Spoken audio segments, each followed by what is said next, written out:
Sister driven noise, yeah, the mess we make. Machine pun Kelly get caught in the fake. Facts and logic with a twist of chest. Strip it down to truth, yeah, forget the rest. Humor pulls the lies right out of the park. Look beyond the shadows, dissect the dark. Sparks of laughter fire up the night, bringing clarity where they blur the fight. Cut through the chaos, yeah, the tangled lies. Fun Kelly with a set of clear eyes. Truths and jokes gonna rock this show. Step into light where the real facts glow.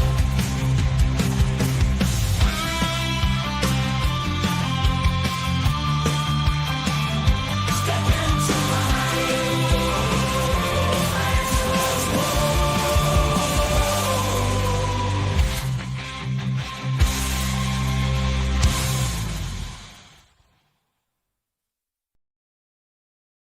Hey there, and want to welcome everybody to yet another episode of The Pun Show.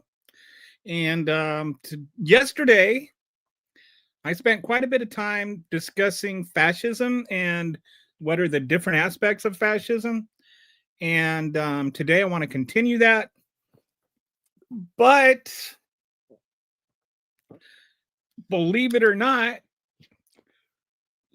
Trump acted like a fascist yesterday, which only adds to more examples of him being a fascist.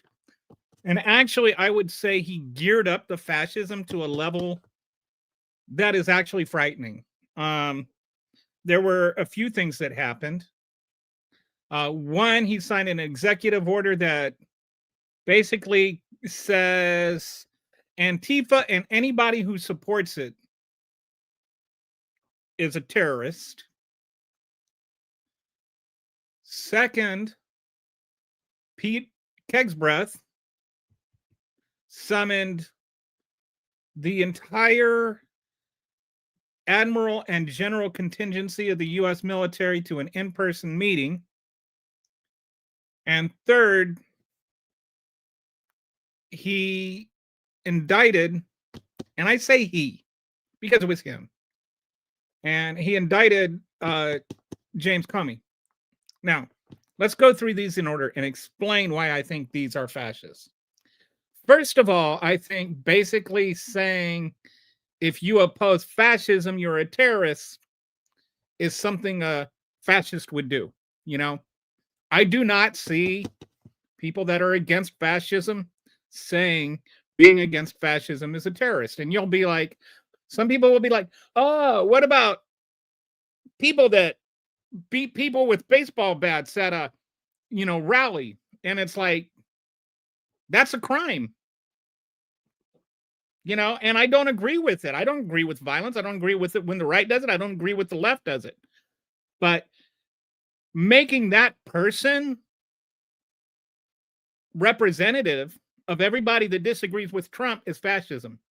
And it literally is. I mean, the Reichstag fire, one person who was a communist started the fire. Then the Nazis used that as a pretext to go after all the communists and go after free speech, which, they took away. So Trump has used this as a pretext to, sign this executive order, right? And I'm sorry, I'm getting comments here. I got to put my reading glasses on to read them. Hi, Joe. How you doing, buddy? Yes, he says, would love someone on the news to bring up the point only a fascist makes anti-fascism illegal. It's like, how much more obvious can you get, right? And so, like this is like making he makes anti-fascism illegal, and he's tying this in with the protests. So essentially, he's making protesting illegal because he can just now say that protest is Antifa, because there's people there that are wearing black or what. I mean, he just labels them as what makes someone Antifa. Please tell me what makes somebody a terrorist versus a protester, according to him. Where's the line? How do you even distinguish this? Like, our laws, domestic laws, don't even allow for a domestic terrorist group because of free speech. If it did, then the Proud Boys would be considered a terrorist group, and they're actually an organization. The 3 Percenters would be a terrorist group, and they're actually an organization. Organizations that actually carry out terrorist attacks are not considered terrorist groups. But this thing, this abstract concept of being against fascism somehow makes you a terrorist.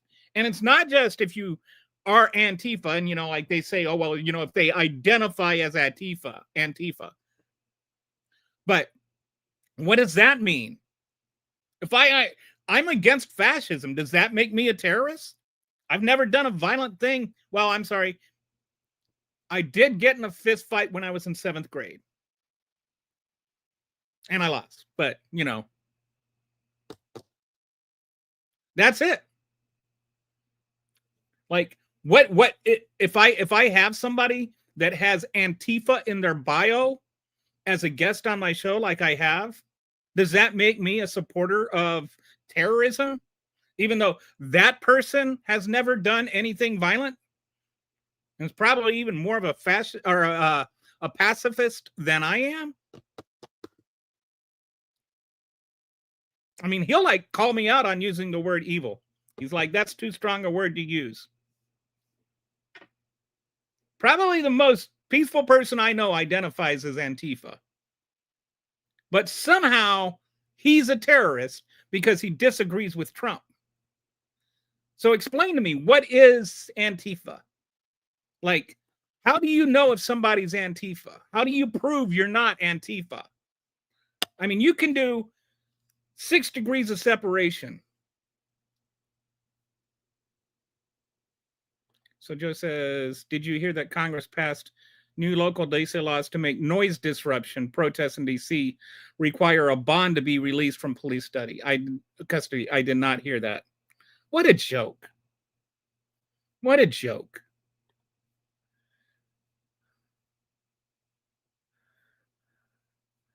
This is an unconstitutional law. We're just going straight down fascism. You can't protest in our capital city anymore? And these are the people that actually, supported January 6th. And, that was a peaceful protest. That wasn't a riot. There was no violence there. There were 150 cops that were injured. And they say no one died. Actually, one cop did die. He just came back to life a couple of seconds later. You beat him to death and then you beat him back to life. But somehow the left is doing all the violence. Yeah, color me skeptical when you call Antifa a terrorist group. I'm not a terrorist, but I'm Antifa in the sense that I oppose fascism. You know who else was Antifa? Dwight D. Eisenhower, Douglas MacArthur, Patton, Roosevelt, Truman, your parents. What is Antifa? Anyway, he's made now if you're Antifa, you're a terrorist, whatever that means. And I'm really saying this means whatever they want it to mean. This is so vague and abstract that they can just grab anybody off the street and say, you're Antifa, you're a terrorist, and then treat you like a terrorist. And then you end up in Gitmo, and then you end up dead or disappeared like the 1,800 people that were in Alligator Alcatraz. Nobody knows where they are. Or the dead bodies floating out in the Caribbean because, they were a terrorist drug cartel, whatever that's supposed to mean. We're getting to the point where all that needs to happen is for the Trump administration to declare somebody as a terrorist, and then all the right wingers will say you deserve to die anyway. Antifa is the Republicans' boogeyman. It is everyone and no one at the same time. Exactly. This is deliberately vague and abstract. That's not an accident. Okay. So now you bring up the second point, right? The second point. There are 800 officers in the U.S. military that are the rank of 07 or above. Basically, what that means is they have at least one star on their lapel, whether they're an admiral or a general.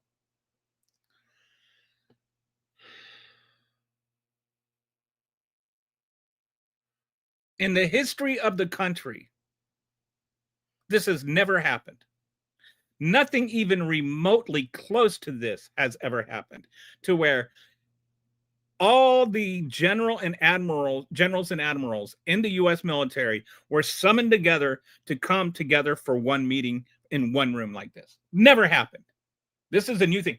Vance said it happens all the time. If by all the time you mean it's never actually happened before, then we agree. But by all the time you mean it has ever happened, ever, then you're lying, JD.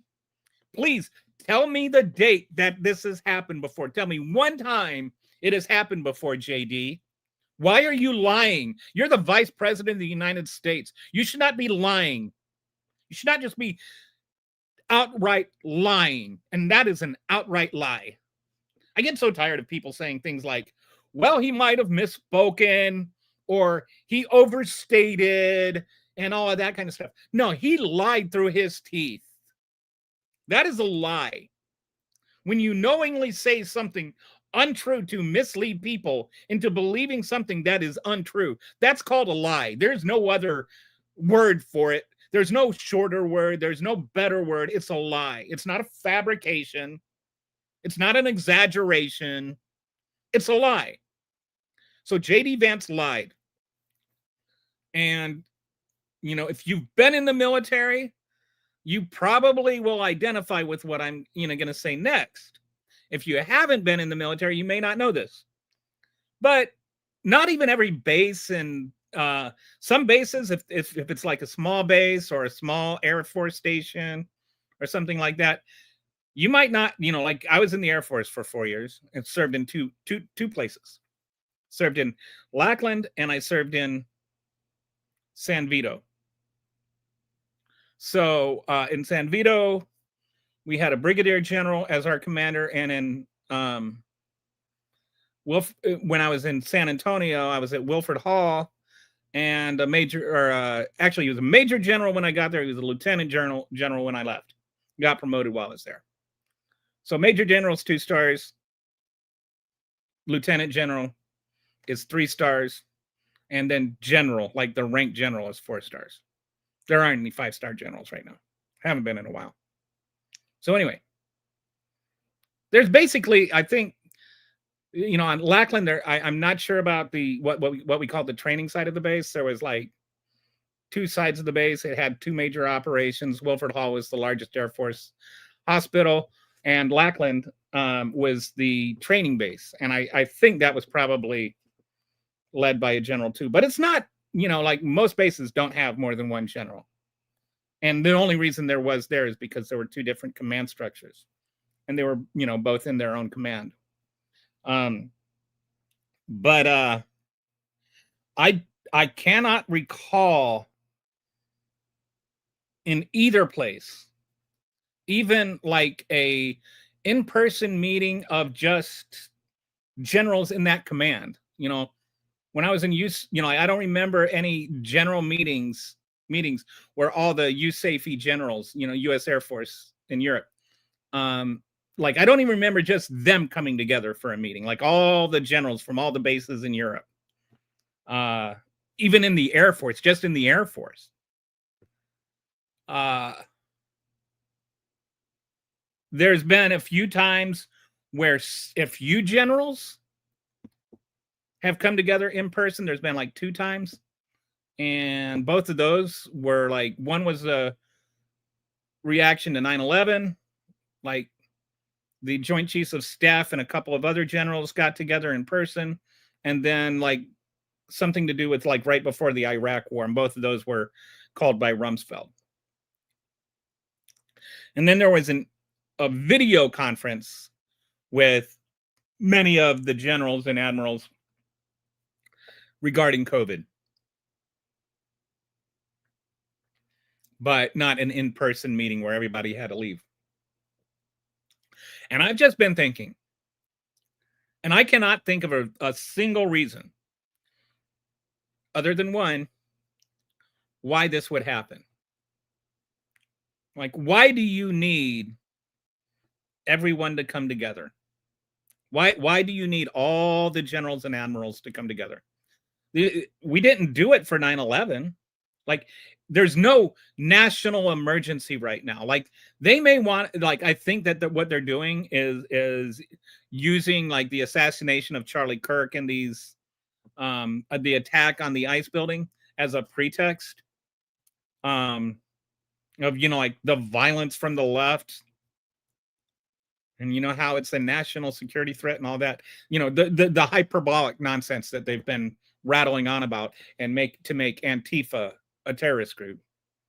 I think what they're doing is they're bringing everybody together because I believe Donald Trump is about to declare martial law, and that's the only logical reason I can think of it. And they need to get a loyalty oath. This might seem crazy, but it's what the Nazis did after Bismarck died. They had all their generals come up together and swear an oath to Hitler. And this might seem outrageous to think of, because the generals have already sworn an oath to the Constitution. And that's the one they're supposed to uphold. And I hope they continue to uphold that one. But with this whole clown show, you never know what's going to happen. You know, they'll probably get fired if they don't, lose their pension. So, you know, let's just hope they really have the courage to say no. There is not another reason. There's, you know, like you can say, well, maybe they want to discuss something secure, as though the military has never discussed things that are secure before. But beyond that, it's like an operational thing. All right. You might be a general in on a base in America, you know, and you may have the highest security clearance there is, but there's also something called need to know. All right. And so with security, there has to be a reason for you to know. Like, you may be a general in, you know, Lackland Air Force Base and not have any idea what's going on in Okinawa, because they're different bases, different commands, different missions. You have no need to know what is going on in Okinawa. So if there's any classified information for Okinawa, you don't need to know that in Lackland. So you don't know that in Lackland. And that's why you don't have meetings like that. I mean, it has literally, I Googled it, I researched it, I asked Grok about it. There is no precedent. This has never happened before. Nothing like that in the entire 250 years of our country. Not even during the Revolutionary War was there anything like this in there. It is just stunning that this is happening.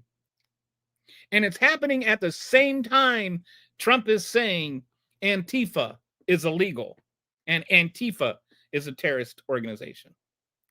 And this might seem like, oh, you're being hysterical, you're being hyperbolic. But then when you add in the third thing, that he is assigned his Department of Justice to prosecute James Comey, who actually didn't even break the law.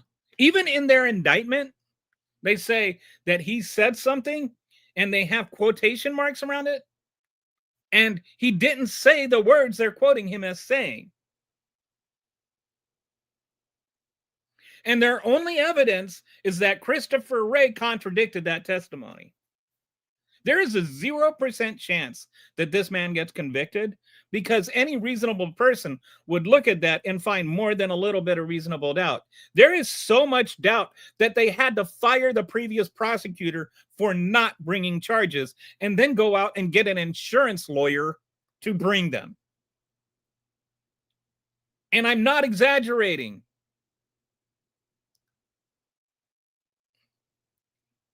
The person now prosecuting was an insurance lawyer.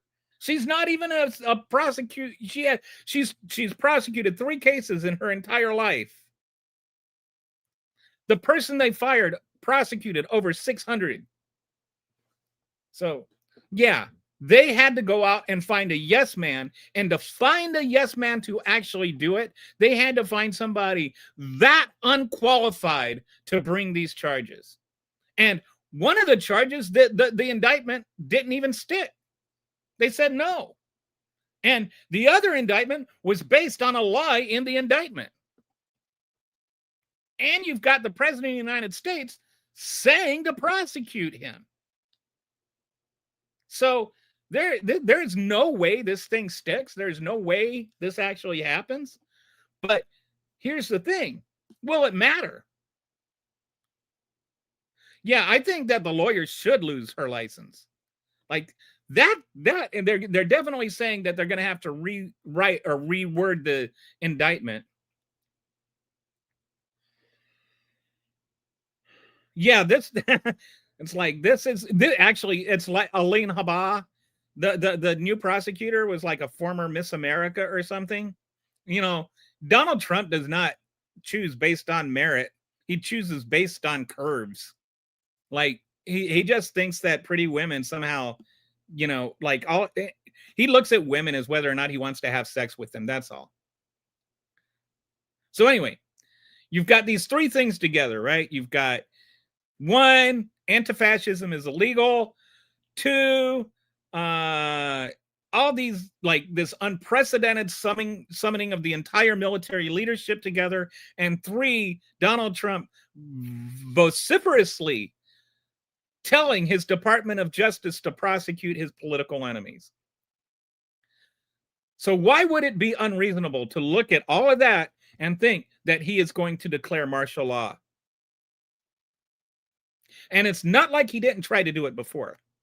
He tried to do it during the protests in 2020, and they wouldn't let him. But Keg's breath is letting him. And that's why all these people are getting brought here. And, you know, like I wrote a Substack article on this about the Reichstag fire, and I've spoken about it on this show. And that was the act of one man, and the Nazis used that to blame the entire Communist Party and by extension, everyone they disagreed with, and to take away the freedom of speech and to take away the freedom of protest and to take away the freedom of the press, which is the other thing that Trump is doing with his attacks on Jimmy Kimmel and going after him repeatedly, even after Jimmy Kimmel courageously stood up.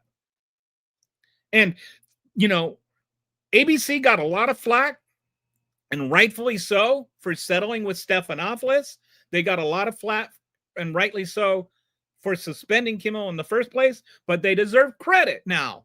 If we're going to, you know, if we're going to slam them for suspending Kimmel, we need to give them credit for bringing Kimmel back.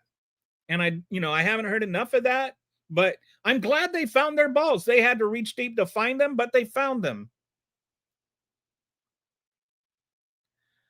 But he's talking about now we're going after The View. He's bragging about how he got Colbert fired. He's bragging about, you know, these bogus lawsuits that were settled because he used the power of the U.S. government as leverage to force them into conceding when there was no wrong done. There is no way that the Stephanopoulos suit would ever have flown in court. That never would have flown in court. Because what Stephanopoulos said was true. And truth is defense against any libel suit. Donald Trump was found liable, or what I think Stephanopoulos said he's an adjudicated rapist. And he is an adjudicated rapist. That is a fact. That's not an opinion. Adjudicated means a jury found it. It does not mean it's a criminal trial. And rapist in the New York legal sense may not mean that, you jammed your finger into her vagina, but in the broader sense, it means anybody that, penetrates a vagina is rape with anything. Like, that's why you see things. I remember reading an article about how these kids were prosecuted and tried for raping a woman, raping a retarded girl. And I'm sorry to use that word, but that's what the headline said. A mentally handicapped girl with a baseball bat. And they raped her with the baseball bat. That's what the charge was. So in many states, it is even, like the legal definition of rape.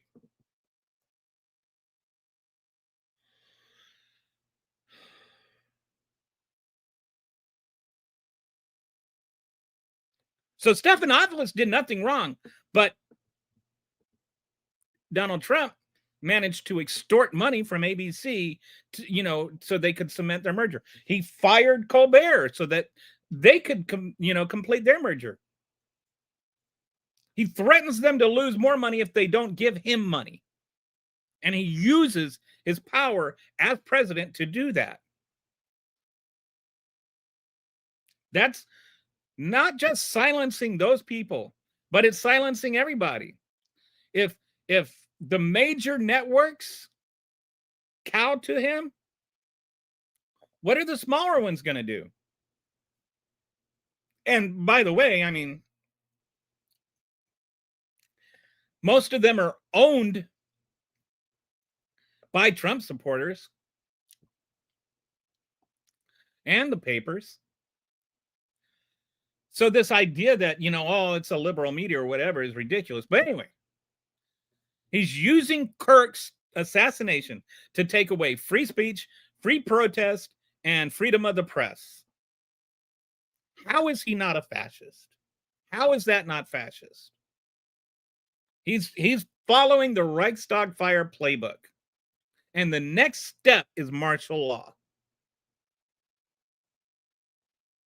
I never wanted to be more wrong about anything. And I've said that before and not been wrong.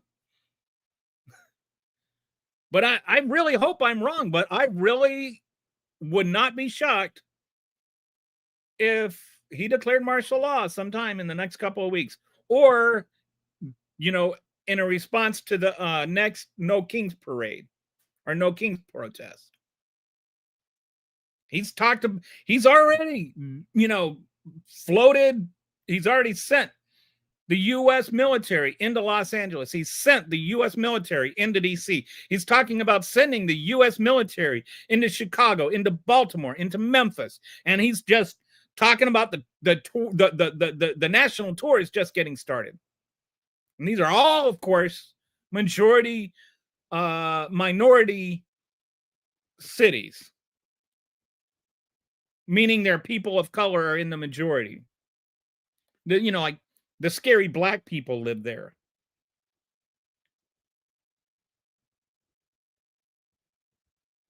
Does anybody really believe he's not a fascist? If they know what a fascist is? Anyway, so those three things happened yesterday, which just reinforced that he's a fascist. I do not see how anybody could deny he's a fascist. But having said that, as a long-winded intro, let's go back to what we were doing yesterday. And if you didn't see yesterday, it's online. I started going through, there's different, like what you might call tenets of fascism or pillars of fascism or attributes of fascism. Fascism is not always practiced exactly the same way by two different people. Hitler's view of fascism was not the same as Mussolini's, which was not the same as Franco's.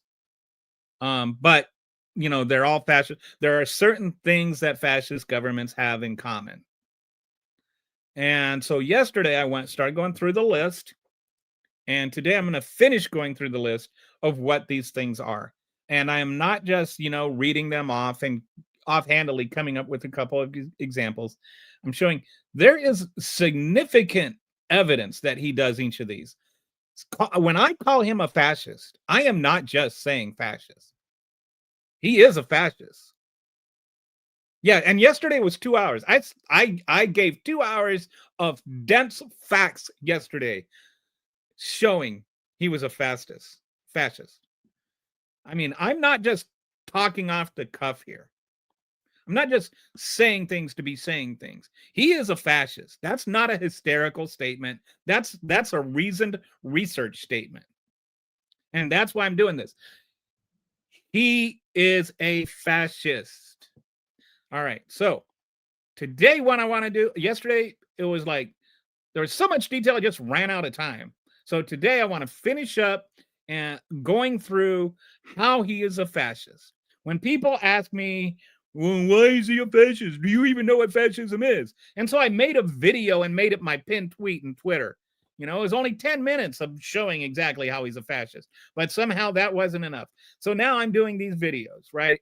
And maybe, you know, if I can talk about how he's a fascist for 4 hours, maybe they'll actually respond to some of the substance, but I doubt they will because MAGAs do not care about some substance. They never have and they never will. All right, so let's go. Share screen. All right. So the next one I wanted to talk about is everybody's favorite word, totalitarianism, because it's so much fun to say. All right. Fascist regimes seek total control over all aspects of society, including politics, the economy, schools, police, and the military. So just based on reading that definition, does he try to take total control over politics? Yes. The economy? Yes. Schools? Yes. Police? Yes. And the military? Yes. So he is definitely totalitarianism. All right. Trump's traits of totalitarianism.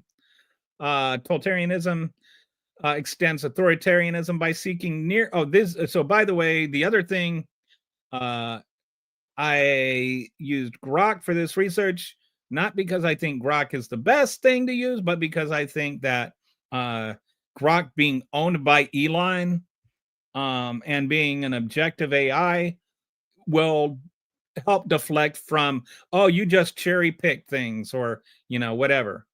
This is just a basic factual response.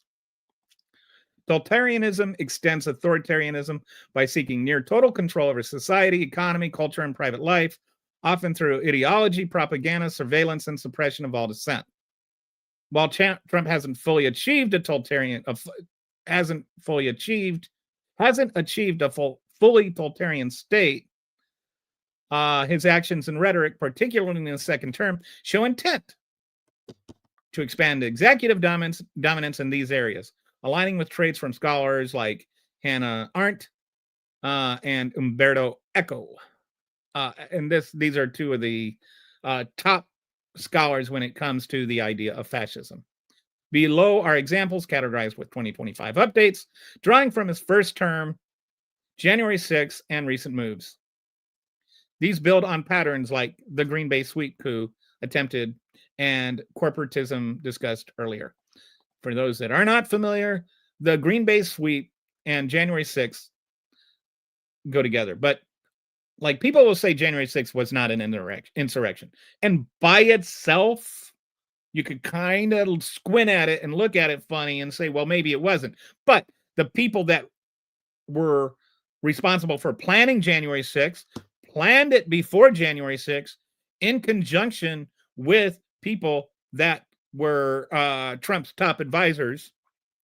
Trump gave a speech, told them to go fight like hell, sent them a text saying, you know, that the vice president was a traitor or what. I don't remember what the tweet was. And,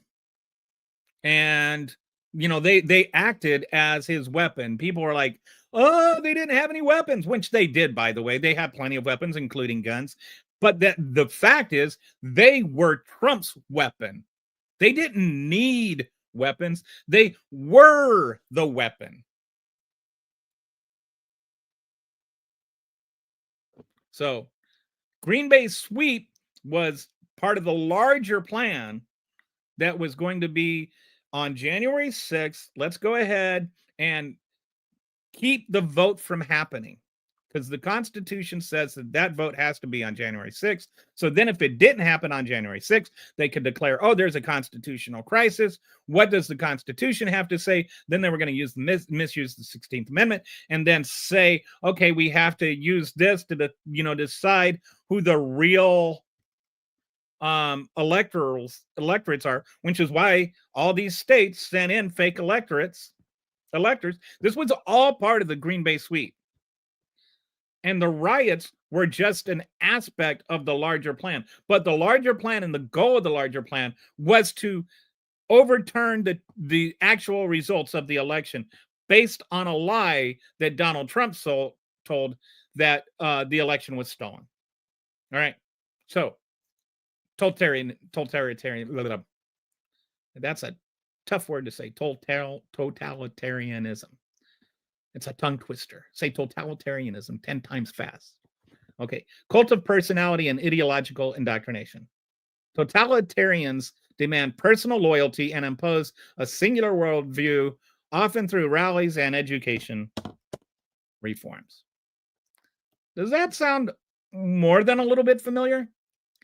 So Trump promotes America First as a unifying creed, requiring loyalty oaths in federal agencies and framing dissent as un-American. Do you know how many presidents have demanded personal loyalty creeds? I'll give you a hint. Trump. That's the only one. Can you imagine if Biden had demanded personal loyalty creeds, or if Obama had? Like the insanity of these things is just, how can people not notice this? And how can people say I'm being hyperbolic, that he's fascist, when he's declaring that everybody that is under him has to swear an oath to him and not the country? Donald Trump is not America. Can you get that through your heads, MAGA? So Project 2025 mandates patriotic education in schools, banning woke curricula.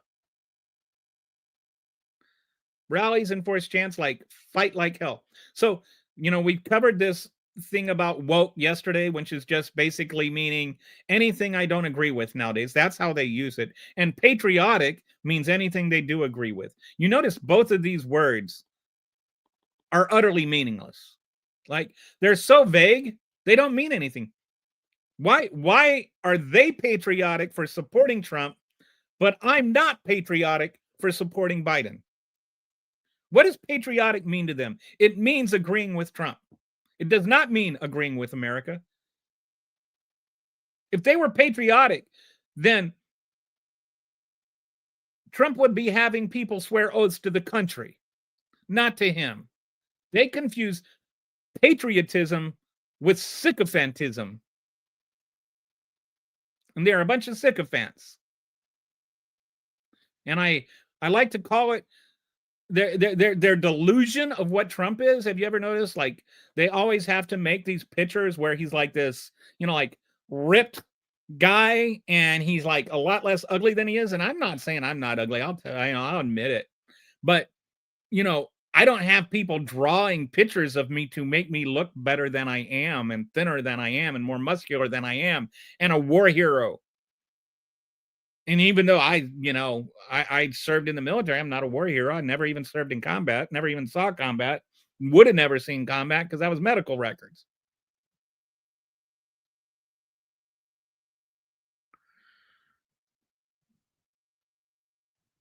So we got some issues, right? We got some issues. Why are people swearing oaths to Trump? Because he's a fascist. And This is why you see, patriots, and they use their little flags and their little bios to show how patriotic they are. And they're like, oh, why do you have a Ukraine flag and not an American flag? And it's because the American flag does not mean what it used to mean. You defile the American flag when you put it in your bio and make it synonymous with Trump. We are not the United States of Trump. We are the United States of America. And that means that the other half of America is still American, even if you don't agree with them. And I don't put a flag in my bio because you stole my flag and you crapped on it and you desecrated it. And it's no longer meaning what it used to mean because you destroyed it, not me. You talk about burning the flag. Yeah, you burn the flag every time you put it in your bio and make it synonymous with Donald Trump. So personal loyalty over institutions. Appoints family favorites, Ivanka, Kushner, what's her name? Laura, Eric, Donald Jr., it's like 6 degrees of nepotism there. It's like anybody that is related to him gets jobs, whether they deserve it or not. What is Trump's qualifications to do anything other than like dry hair? She's a bimbo. So April 25, 20 plus firings of disloyal staff. He fires people for not being loyal to him. How is that not totalitarianism? Are you loyal to him or are loyal to America? Total control over appointments. Indoctrinates bureaucracy. I'm not sure what that means. But here, let me see something here.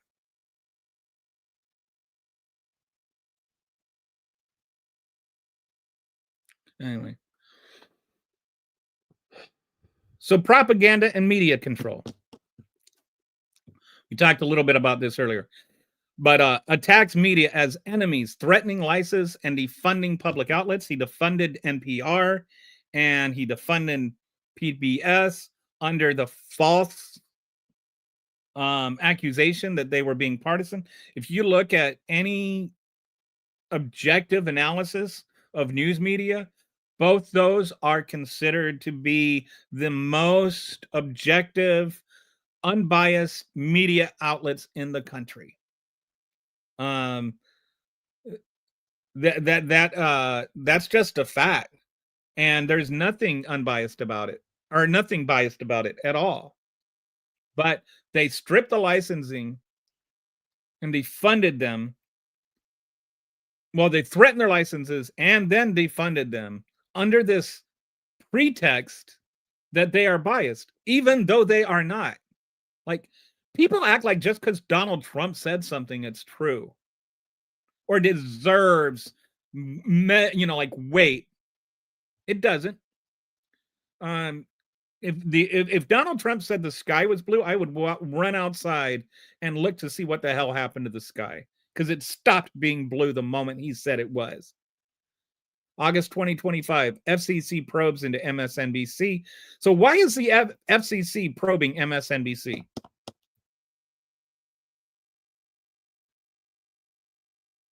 MSNBC is a cable network. It doesn't need an FCC license. And and they talk about, for the public good. This is their new thing. These broadcast networks are operating for the public good. I'm sorry, the public good does not mean spew Trump propaganda. Free press means that they can disagree with Trump, and they can disagree with Trump 100% of the time. Trump is going on about, 97% blah, blah, blah, blah, negative. And it's like, okay, first of all, that's a made up number because all your numbers are made up. Secondly, Fox News is 100% negative against Joe Biden all the time. And you didn't see Joe Biden trying to strip away Fox's network broadcast license.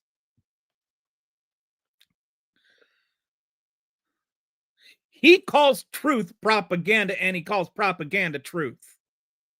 That's totalitarianism. Social media amplification uses X via Musk Alliance for unchecked propaganda, labeling truth as hoaxes.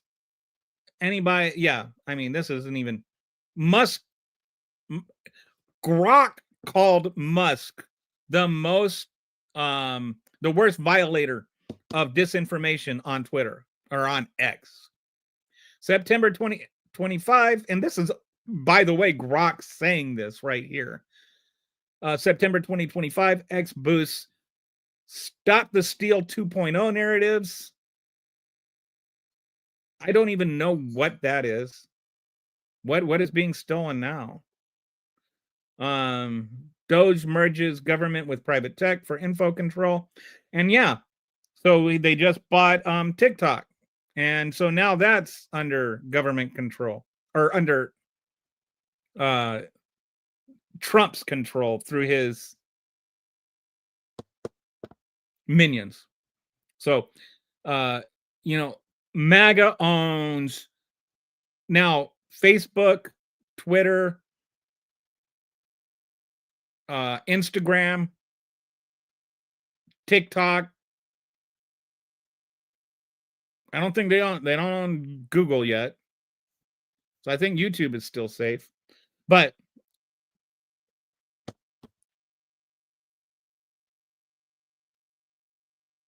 and they just push propaganda. And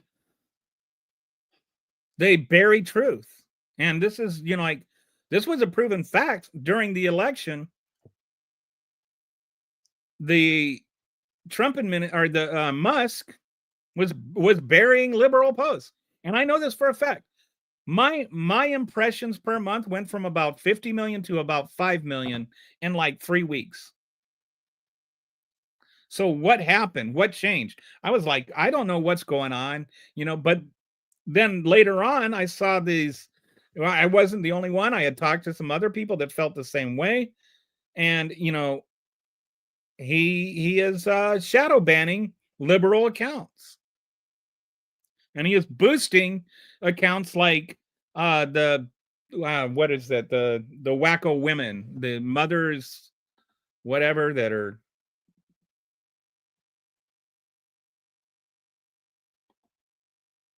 I believe Trump's 97%, just like I believe he brought down Doug prices by 1,500%. Yeah, right. And he's like, oh, they'll bring them down 300, 400, 500, even 1,500%. Like he just throws out random numbers and you're supposed to give them any credulity at all. Okay, so John, in the last 40 seconds, 7 seconds of limiting, you're a democratic libtarded fool. There is a God in heaven and he hears your thoughts. Good luck.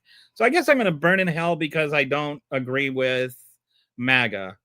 I noticed that they didn't actually, you notice there's no challenge to anything I said. So, sorry, John, if I gave you a feelings boo-boo. All right.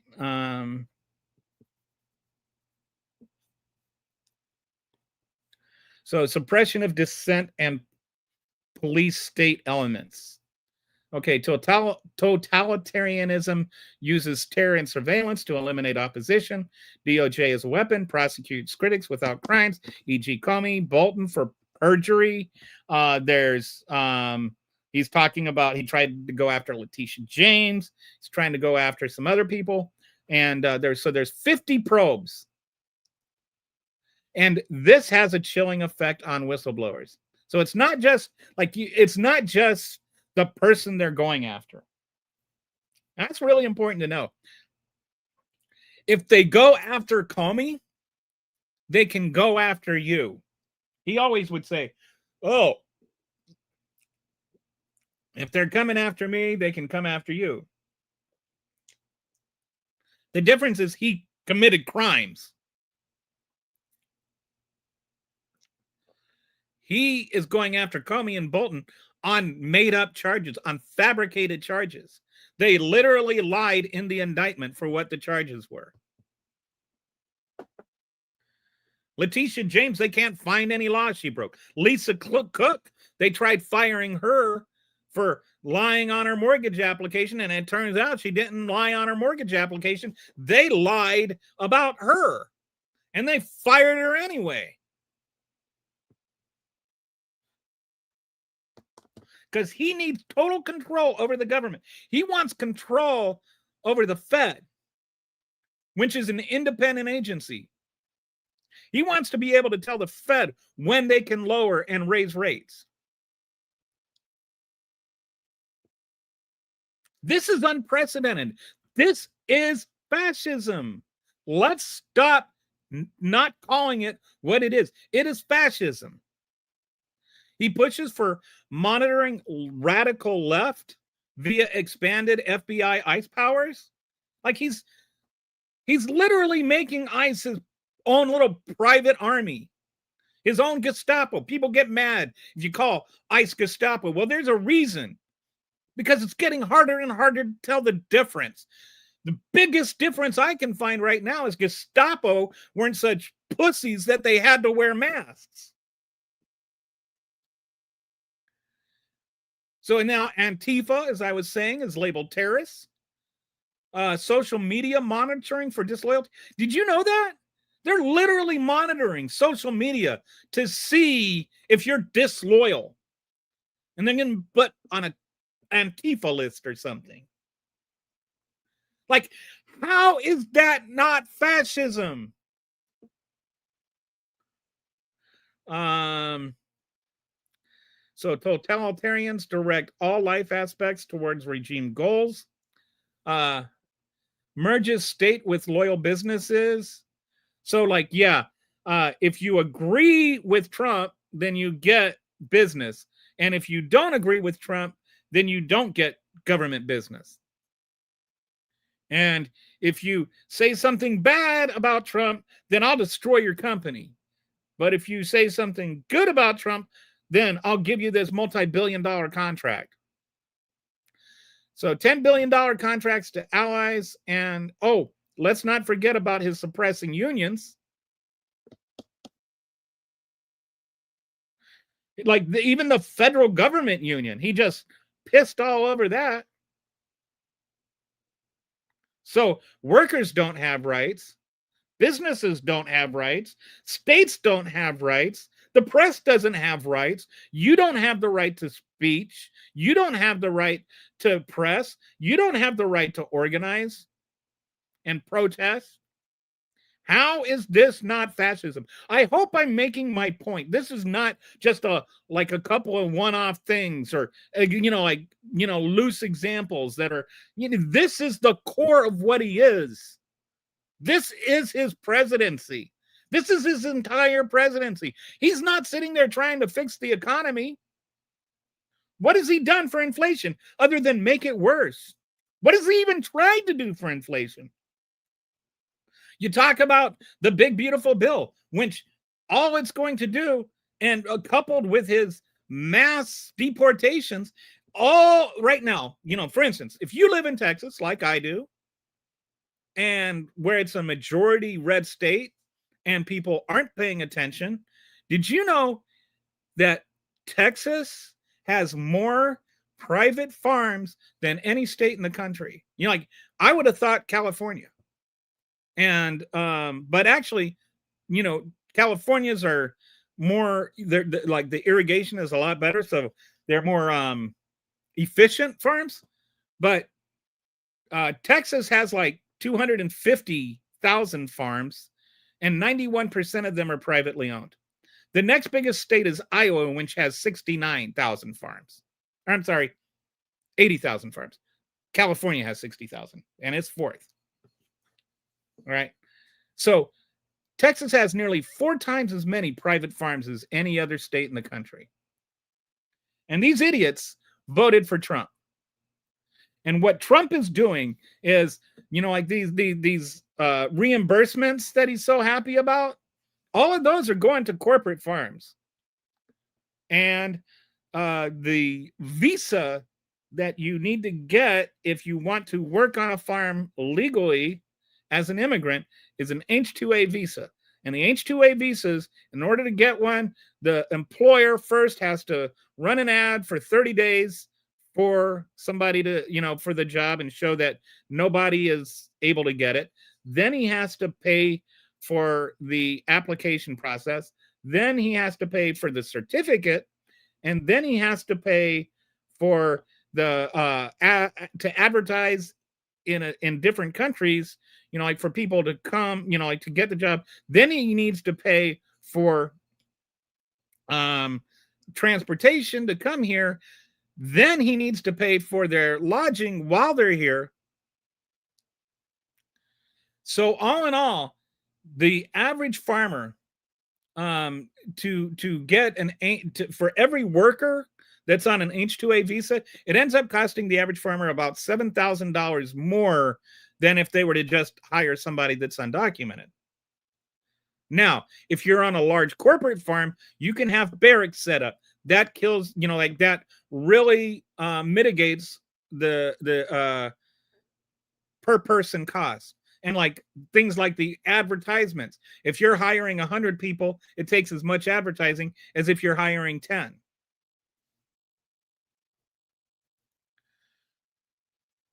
So for a whole host of reasons, it's just, and most farmers only make, like your smaller farms, they make like 50 grand a year. So if they have 10 workers that each cost $7,000 more, 10 times 7 is 7,000 is 70,000, and 50,000 and 70,000 do not work well together financially. So they will literally go out of business. Like he's going to drive all these small farms out of business. Guess who's going to get those small farms? The large corporate farms. And these people, they don't know that. They don't understand that. But this is all, part of his fascist thing. Like corporate control is a big part of fascism. Especially when the corporate owners are all people that are MAGAs and Trump supporters, because he is helping them take possession of all the small private farms. Anyway, if you're a farmer in Texas, I hope you heard this. And, deploying troops domestically, over 8,000 for protest crime. And I love the little slash mark there, protest crime, framing as liberation. I do not think people in Los Angeles felt liberated by the U.S. military. I think they felt terrorized by the U.S. military. All right. Texas is pretty big. It is a big state. I'll give you that. And it's got a lot of land area. And a lot of those farms are also cattle farms. They're not just like, agriculture farms.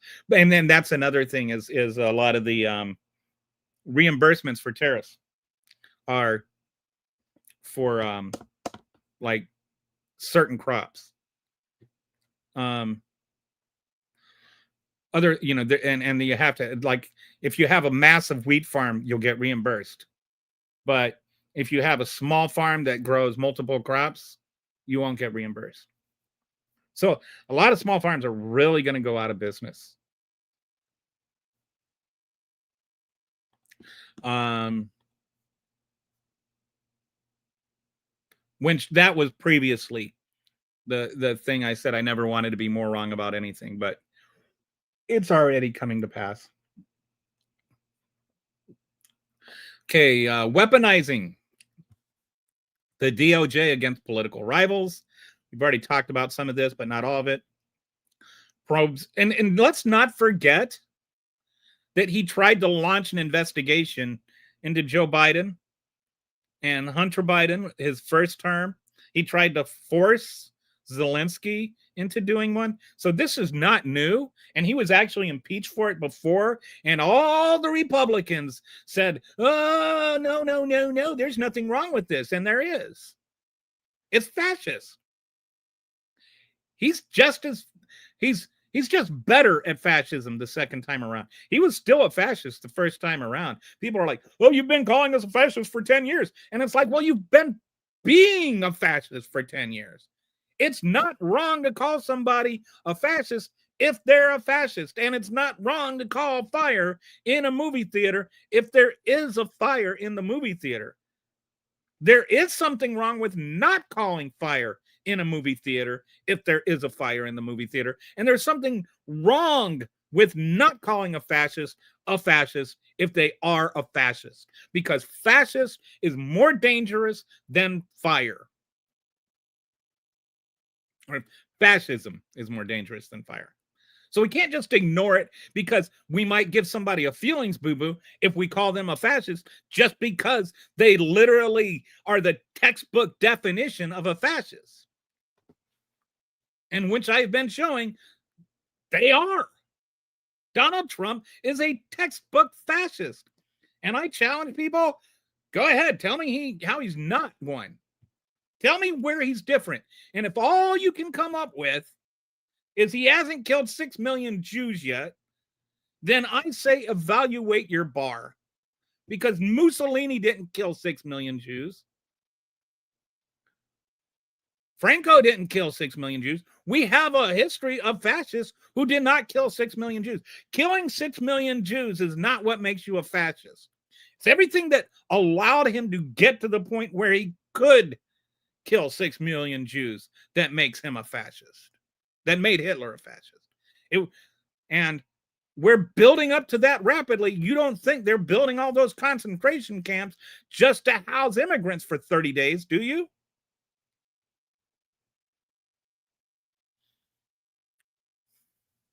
We are spending more money on those concentration camps than any other country in the world spends on all of their border security combined.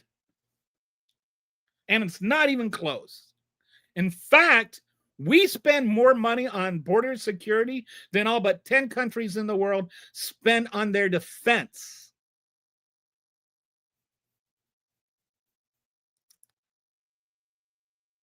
So, demands DOJ, and that's not part of our defense spending either. Demand DOJ investigations into Bolton, had his house searched for his critical book, and Comey for perjury in past testimony despite no new evidence. Trump sent private messages to Bondi urging action. Only they weren't quite so private. What, since he accidentally posted it on Truth Social? But it wouldn't matter anyway. He is telling his attorney general to prosecute people simply because they are his political enemy. He perceives them as their political enemy.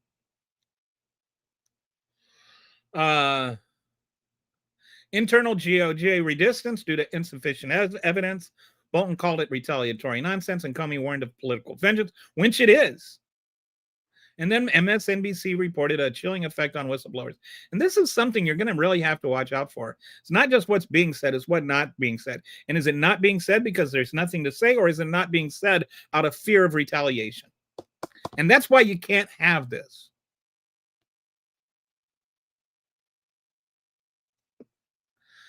Targeting Liz Cheney and Adam Schiff push for treason probes against January 6th committee members for their investigation, appointing a special counsel to pursue charges. What they even did that was illegal, I don't even know. What was their treason? I don't know.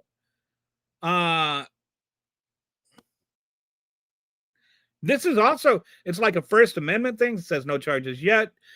Cheney sued, citing First Amendment violations. And it's also like separation of powers. Congress is allowed to investigate the executive branch. There was a committee that investigated Biden for totally bogus charges. They couldn't even say what they were, but for 4 years they couldn't shut up about the Biden crime family, a completely made up thing. They couldn't find a single crime. But January 6th, Donald Trump had a rally with 20,000 people that he invited people to and then told them to go fight like hell at the Capitol building and stop the steal. So what was the steal? The steal was the election.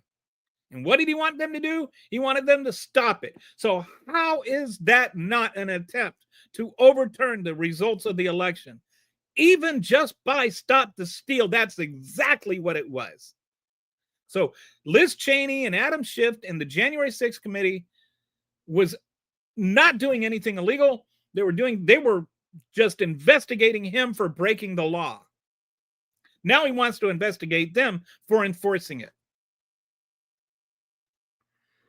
An investigation of Letitia James called for DOJ probe into New York AG James for election interference via her fraud case against Trump, despite no legal basis, and despite the fact she won the fraud case. And they threw it out in appeal because it was too much money. But they never said, oh, the charges should have never been brought. And the fraud was real. And then they're not prosecuting actual crimes. With Tom the Ham Homan,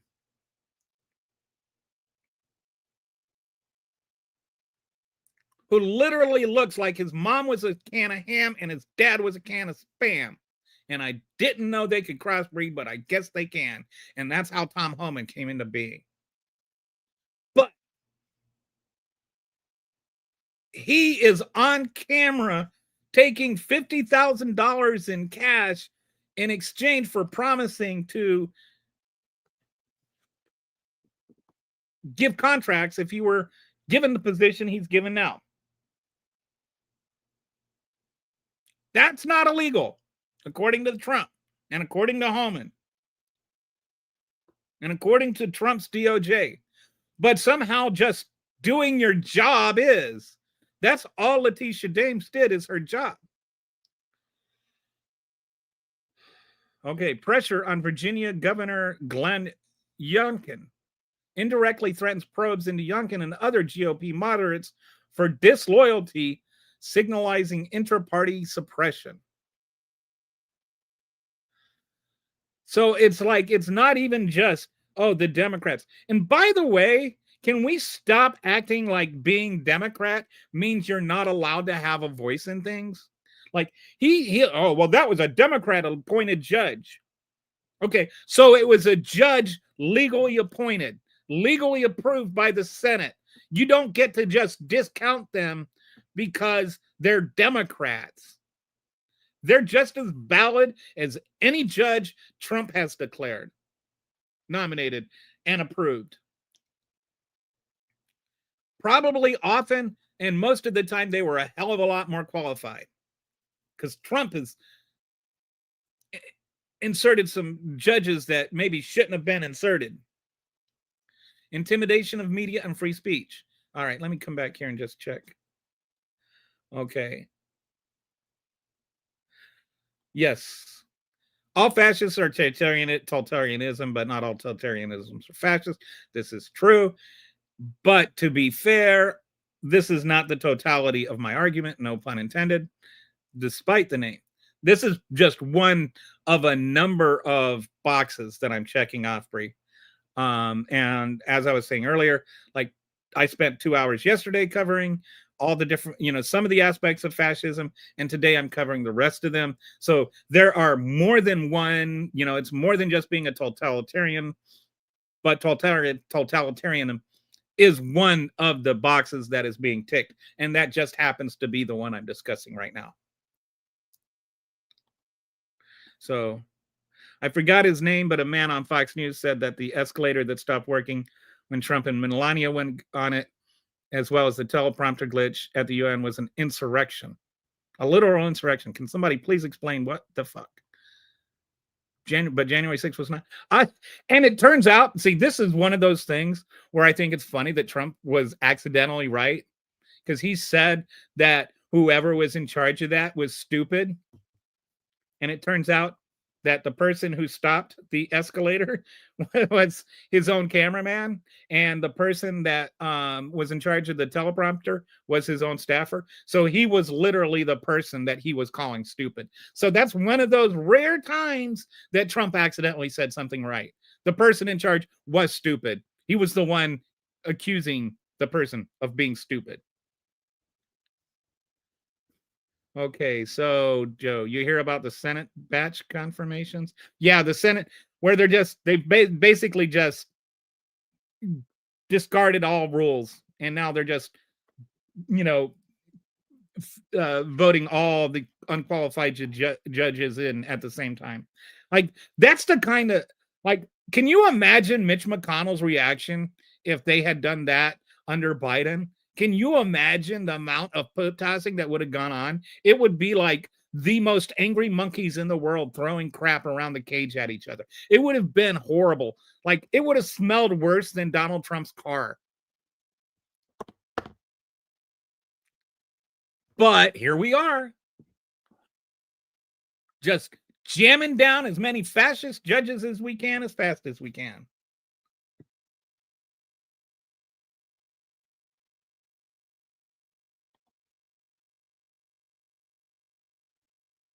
Yeah, wouldn't it be great if she followed through and prosecuted Trump's person? But somehow they're more into like you notice whenever it comes to stuff like this, when the truth comes out, they never come back and say, "Oops, let's walk this back. We're sorry." No, they just let their audience, it's all for Fox News and, all the other little fascist outlets. And all they're going to do is they're going to run with that story. And people are going to be like, they tried to kill Donald Trump with an escalator. And I'm like, that escalated quickly. That pun was on purpose. All right. So, where were we? Okay. Intimidation of media and free speech. Trump has targeted journalists and media outlets to suppress critical coverage using regulatory threats and defunding to control narratives. FCC license threats threaten to revoke broadcast license of networks and ABC and MAC for fake news on immigration and economy, which there hasn't been. FCC launched probes into 5 stations. His rally remarks amplified on X on September 18th. I don't know what that was. On NYT, the Times reports rising self-censorship. Yes, this was, if you don't have a Time subscription, you may have missed this, but now it's having the intended effect. Outlets are increasingly reluctant to run real news that is negative towards Donald Trump because they're just afraid of what's going to happen, the ramifications. And it's like he doesn't necessarily needs to strip your license to get people to like pull their advertising or, to scare other people. And so people are like, we don't want to have our business destroyed. And, I feel like as a human being, I have to identify, like try and put myself in their shoes.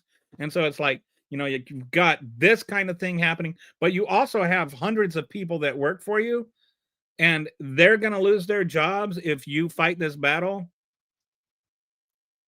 So it's not just your own neck you're risking by doing that. And, like as Kimmel said, it wasn't just him that was going to get fired. It was the hundreds of people that worked on that show that were going to get fired. And all because we're not following the state party line. He's defunding public media. We already talked about that. The Jimmy Kimmel Show suspension. We already talked about that. These regulatory reviews. It's just like, this is just fascism.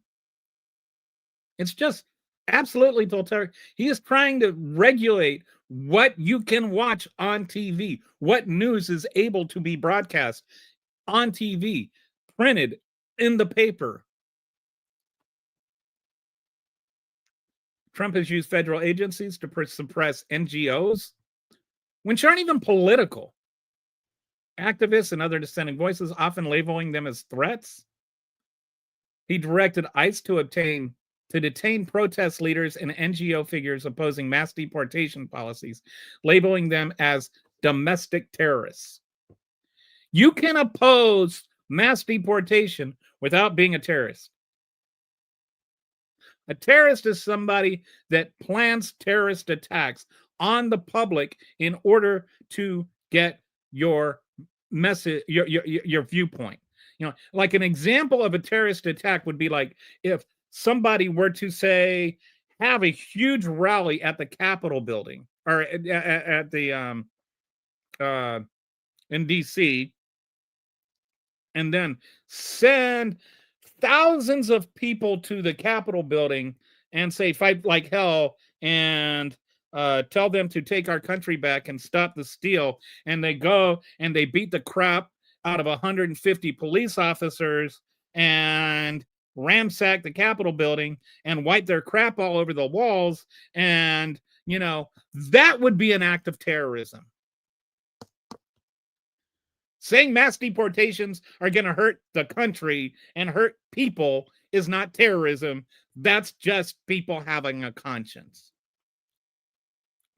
So lawsuits are being filed by the ACLU for First Amendment violations, chilling effect on immigration advocacy.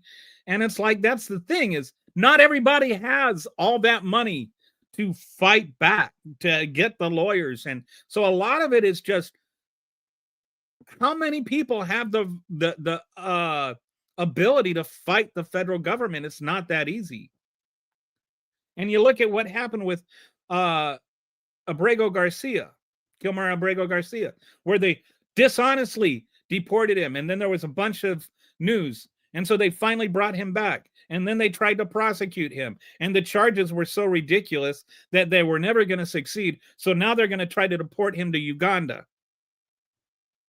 This guy did nothing wrong except when he was 16, flee his country because he was going to get killed because he had literally had his life threatened by the cartels, which Trump is accusing him of being a part of. It is so just deplorable, so disgusting, so vicious the way he acts. And it is so hard for one poor guy that's just trying to get his electrician's license to fight back against the entire force of the United States government. So expanded FBI ICE monitoring of groups like Antifa. And it's like, this should be a small a. There is no Antifa. And labeled as terrorists, even though they're not terrorists, and NGOs critical of policies. Privacy advocates warn of totalitarian surveillance. Ex-users like, I don't know, decry tactics. Defunding universities, that's another one. He's trying to change what you're allowed to teach in schools. He's trying to change what museums are allowed to share about our history. Like, you're not allowed to teach about slavery anymore. He targeted Ivy League schools with $2 billion in federal aid cuts for hosting pro-Palestinian, allowing they didn't host pro-Palestinian events. Students on the campus held a protest. That's not hosting the event. It's not like they had a pro-Palestinian party. And by the way, being pro-Palestine does not mean you're being anti-Semitic. I can say Palestinian people deserve to live. That does not mean that I am saying Jewish people deserve to die. I think both Palestinian people and Jewish people deserve to live. Is that hard? Does that make me a terrorist? Retribution against former officials and whistleblowers. Oh, is it Somalia now? I had heard Uganda. I don't know. Whatever it is, they're just being assholes. Terrorist person. Oh, it's so. Thanks, Bree. She looked up the definition. Terrorist, a person or group of persons who use unlawful violence and intimidation, especially against civilians, in the pursuit of political aims. There is no way that Antifa is doing that. The people that call themselves Antifa, the violent wing of Antifa or whatever, mostly what they do is they go and they protect people like you get the protesters, right? So what happened is you got the protesters, and then you get the counter protesters, which are the Proud Boys or the 3%ers and stuff like that. So some people calling themselves Antifa show up wearing, like padding and baseball bats and catcher's masks and whatnot, but they're not there to beat up the counter protesters. They're there to stand between the protesters and the counter protesters because the cops aren't doing their jobs. The cops are too busy attacking the protesters than to attack the people that are actually doing the violence and defend the protesters. So Antifa is just defending people's right to protest, which is what the actual US government should be doing. But they are not terrorists. And yes, you can say that there's a vigilante justice issue here and that, there's crimes committed, but it's not terrorism. And it's not everybody. Lumping the entire left together is fascism. Using one person's crime to vindicate going after everybody that has a different ideology than you is fascism. And that is exactly what they are doing. So broader institutional election interference. DOJ launched inquiries into 2024 vote counters in blue states, alleging fraud without evidence. And we haven't found any. But this is all to just all of this stuff about immigrants voting and replacement theory and all of that nonsense is to just make it so that they can tell them that if they lost the election, it was stolen. And if they won the election, the stealing just didn't work this time because we did so great. And then canceling Kamala Harris's Secret Service detail is just mind-bogglingly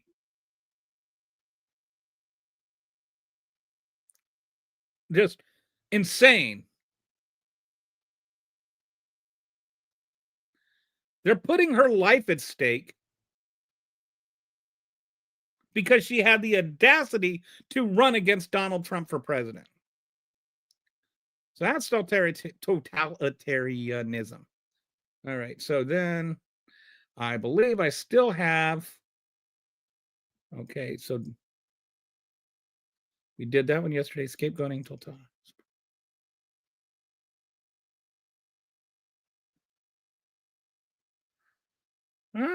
Did I run out? Okay. So I think I've covered all of them.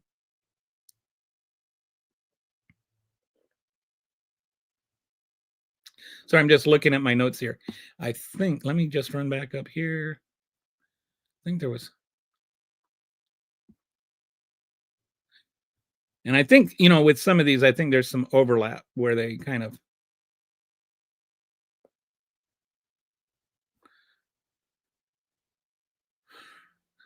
So this is, just so you know, I had this conversation with Grok yesterday, and I was asking him, is it fair to call Donald Trump a fascist? And so Grok had some pushback, and then I pushed back against his pushback. And the final summary from Grok was, with this, every fascist box is ticked. Trump's movement isn't populist. It is a fascist project in democratic clothing, as you've argued. The yet on full abolition underscores the urgency of naming it now. So Grok said Donald Trump is a fascist. I'm not saying Grok can't be wrong, but Grok can be convinced, and he was. Actually, if you ever listen to the voice, it's actually a female voice, which kind of surprised me. Anyway.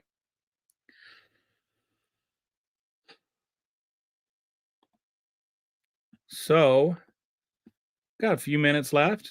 We'll just look at some more comments.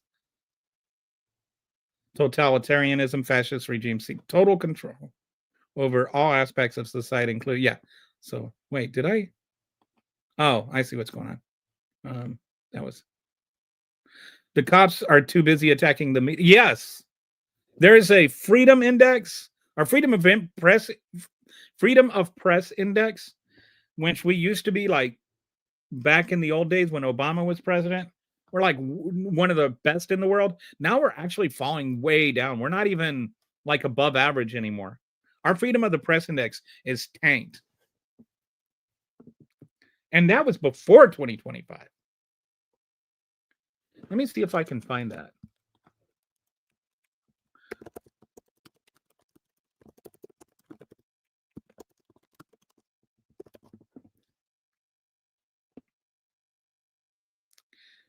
In 2025, World Press Freedom Index, published by Reporters Without Borders. Okay, so a little bit better than I thought.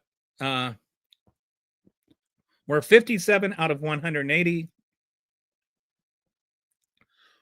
And this is a 2-place drop from its 55th position in 24 and its lowest ever ranking in the index. And that's not counting all the stuff that has happened this year, like the 2025, like we've got some problems, people. The press is being owned by MAGAs and it is being controlled by Trump. I breathe. So breathe. Not so like, is it Brie Natalia or do you like Brie Natalia? Like, is it both? Sorry if I don't want to unname you or something. So sorry. I'm just saying Brie because it's easy. It's breezy. They also want to sow fear in any way they can, the way they use the terminology they do to discuss undocumented immigrants, right? And like for instance, this is a great point to make. A lot of this anti-immigrant talk is like can discourage legal immigrants who have become citizens from voting. Like it's just gotten so insane. And like to vote illegally is extremely rare. Like for somebody to knowingly vote illegally is rare. And it's like I was reading an article today, when it happens, it's usually for like ambiguous reasons where the government actually said it's okay for you to vote. Like there was this Somalian woman in Alaska that voted. She was asked to run for an office to help take care of this school. It's like in this town that's so small. It's so small that, and it's so far north that like they just live in the same building 7 months out of the year.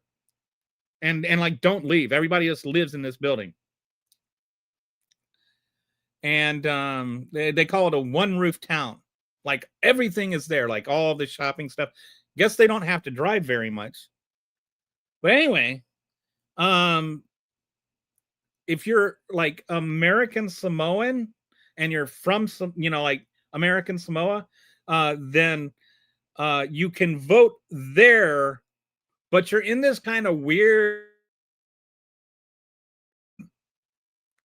where you are allowed to you're not a citizen and you can vote there, but if she goes to Alaska, she's not allowed to vote anymore. Which is this, it's like there's this special category for them that's so rare it's not even on the form to tick off. And so she asked them, what should I tick off? And they said, just tick off citizen. And so she did. And now she's being prosecuted as a felon and threatened 15 years in prison for voting illegally when the government told her she could vote. Like, hopefully she won't, like they won't convict her. Hopefully the jury won't convict her. I mean, she won the election 96% to 4%. So I think they like her. They asked her to run, and it was just for like a school thing because she was the only teacher they had. So that's like one case. There's cases in Florida where there was some confusion over whether or not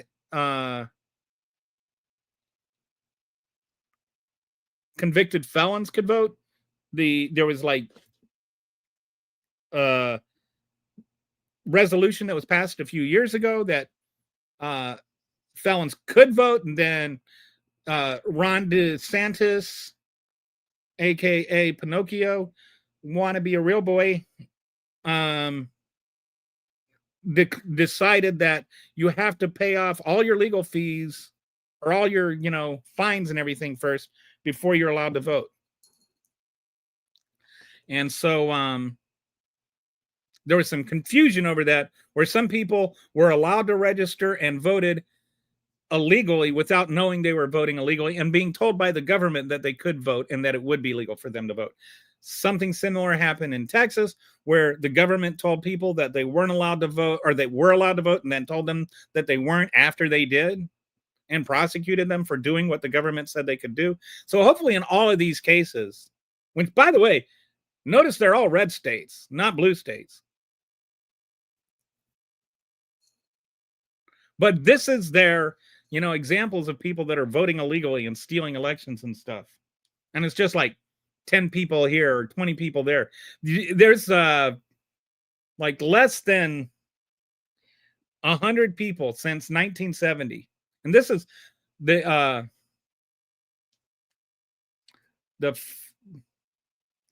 to say like one of these Federalists or whatever, one of these right-wing think tanks did a study, like researching every case of voter fraud over, like, since 1980 or 1970 or something like that, and they could only find like 1,000 of them. And that was every election, that included, that wasn't just like presidential elections, that was every local election, school board election, and it was also everybody that registered to vote.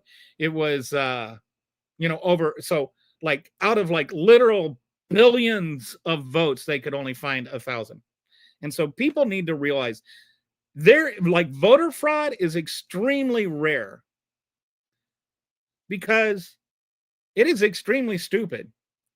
Number one, your chances of overturning the election are almost impossible. Like, what are the odds that your vote is, set aside Hollywood fiction, the chances your vote is actually going to be the one that makes a difference is extremely rare. Like, I think every vote counts, because all those individual votes add up. So I think you should vote, and I vote. But I'd vote legally. I don't think anybody's going to vote illegally, because that vote is going to make the difference. So the reward is extremely low, because there's almost no chance of any reward at all. And the risk is 5 years in prison. So when you look at the risk reward, and, for an undocumented person to vote, they walked across half a continent to get here. Do you think that they're going to go and illegally vote in the state of Texas, where there's no chance that their vote is going to make a difference at all, and risk getting deported? Like, it's just so dumb. The idea that people are voting illegally is dumb. And if you think they are, then you're dumb. Not on any scale that would even overturn most like, if you took all 1,000, you wouldn't find more than a few dozen congressional elections.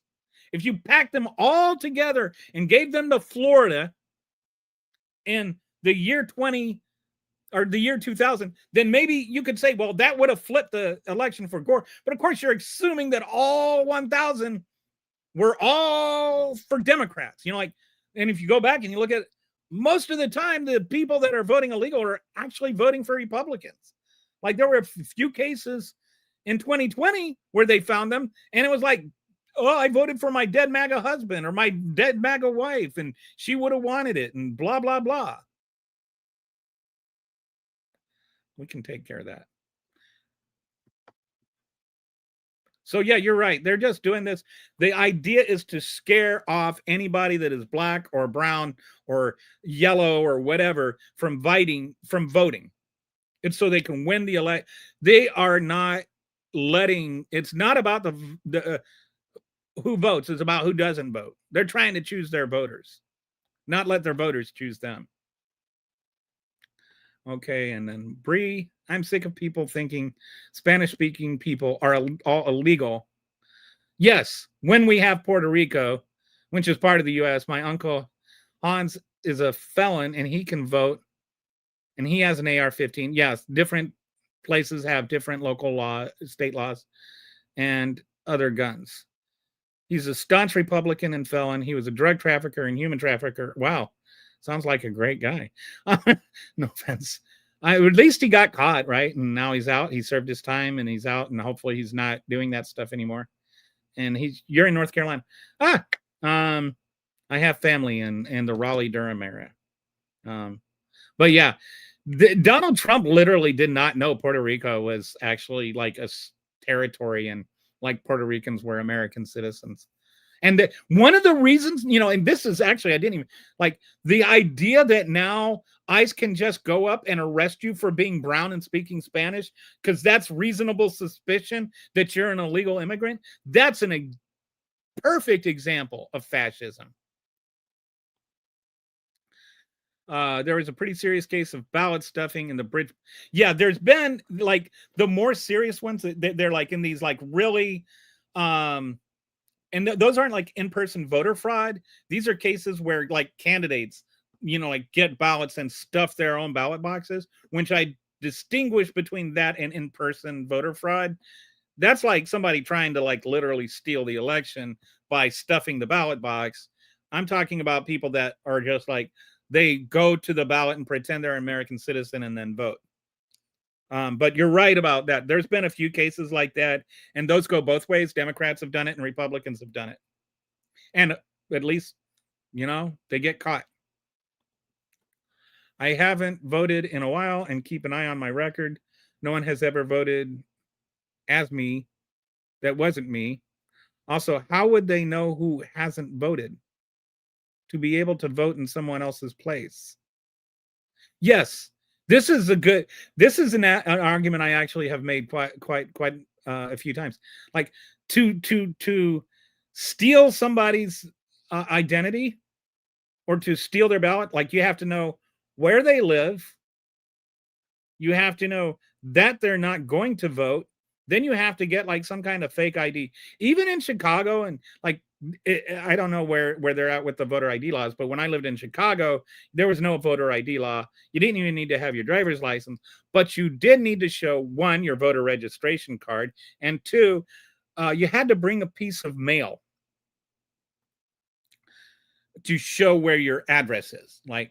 And then you had to sign a statement saying that you swear this is you. All right. So I go so that would mean in order for me to do it, first of all, I'd have to somehow obtain their voter registration card. I don't know how I would do that. Secondly, I would have to go and steal their mail, which would be a federal crime. And then I would have to go and sign under oath that that is me. And hope that somebody else hasn't already voted under that name. So, and all these places have cameras and stuff. So you get caught, it's only a matter of time before you get caught. So like if I'm Bob Smith and I go and vote and they're like, oh, I'm sorry, Bob Smith already voted. And you're like, no, I didn't. I'm right here. I didn't vote. And so then you can, like file a provisional ballot and then they'll sort out what happened with this with this other Bob Smith. And if, somebody lied and said they were Bob Smith, that person is in serious trouble. They committed at least 2 felonies. For what? For an extra vote in Chicago?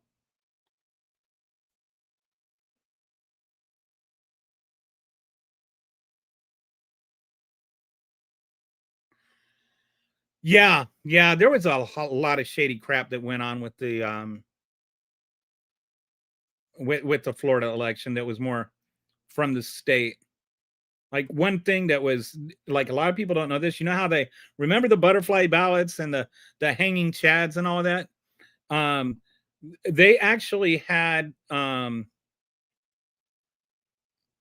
different ballot than like they sent blue counties and red counties different ballots, and the ballots they sent to blue counties were actually thicker, and they knew that this thing would happen where it wouldn't punch all the way through, and that's why they sent them there. So that was like the I forget the name of the and I think Jeb Bush was governor at the time and was actually in charge of the election. And George Bush's brother didn't even recuse himself, and then all these people get these ballots that are just by design, like a certain percentage of them aren't going to happen, aren't going to be counted. And then the whole thing with the Nader thing where people were confused about which one, like all of this stuff, all of that was like by ballot design. And so that was a kind of election theft, but it wasn't in-person voter fraud. Oh, he was in prison. Wow, your uncle's not a young man. East North Carolina. Okay, so over by the by the ocean, or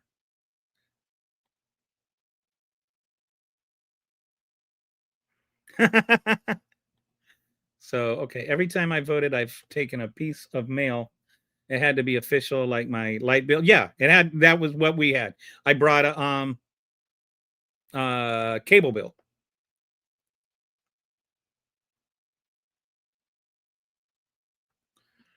So North Carolina is actually one of the states where they did have cases of some undocumented people voting illegally. But what happened is those people were here illegally, and they came over illegally with false documentation, like passports and stuff like that. So that was the same documentation that they used to vote. So the irony is that the voter ID law would not have even stopped that from happening. Like they would still be able to vote with the voter ID laws based on the documentation they had. It's really hard for a citizen to vote illegally and get away with it. And it's much more about getting people to not vote than it is about preventing people from who can't legally vote from voting. But yeah, this kind of attack on democracy is just another aspect of fascism. So let's just go back through these. So ultranationalism was a check mark. Authoritarianism and totalitarianism was a check mark. Militarism was a check mark, which is now even more of a check mark than it was yesterday because of Pete Hegseth. Or his little conference thing he's having. Suppression of opposition, check. Totalitarianism, check. Support or scapegoating, check. Right? Like, and contempt for liberalism and democracy, check. We've gone through all of those things, and we have shown like several examples of each one. So when I say Donald Trump is a fascist, I am not just speaking hyperbolically. I am not just riffing off the cuff. I am not just saying stuff. I am saying Donald Trump is a textbook fascist based on the textbook meaning of the words. He is a fascist. If it offends you that I call him a fascist, then think about how offended I am by him being a fascist. And I just want to say, I'm not being, like, it's time for everyone to just stop being scared of the word fascist. All right? It's okay to call somebody a fascist if they're really a fascist. It's not okay to ignore fascism if it's really happening in our own front yard. Not even our backyard, our front yard. It's happening in our White House. He's turning the actual Oval Office into his own little imperial place of residence. He's a fascist. And if you voted for him, you voted for a fascist. And if you vote for fascism, you are a fascist. That's what fascism is. So I don't want to hurt your feelings. What I want to do is wake you up. I want to get people to realize this is fascism. And we don't know what's going to happen next week or in 2 weeks. But if 2 weeks ago I told you we would be where we are today, you would have called me insane. And when I said this back a year ago, when Kamala Harris was running, and I was saying, go check my pinned tweet. I warned about this a year ago. Before he was elected, I said all of this stuff would happen. He's a fascist. So let's just call him what he is.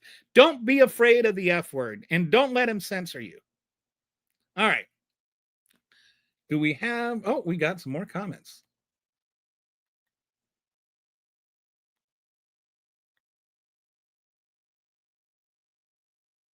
Oh, that's interesting and not at all surprising.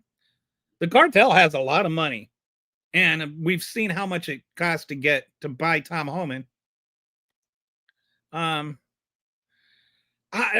Pete Heg, with all of the, and it's so incredible that they go after DEI and make everything about merit, and then Pete Hegseth is the Secretary of War. Got to change it to Secretary of War because it sounds more tough. Fascist. He's a fascist.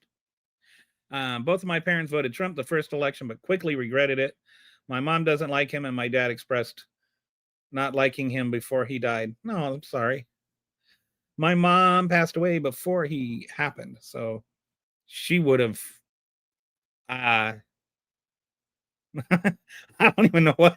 My mom would not have been able to handle Trump. She was a Pulitzer Prize winning journalist, and she's where I got my love for politics from, and my dad's the diplomat. So she would have.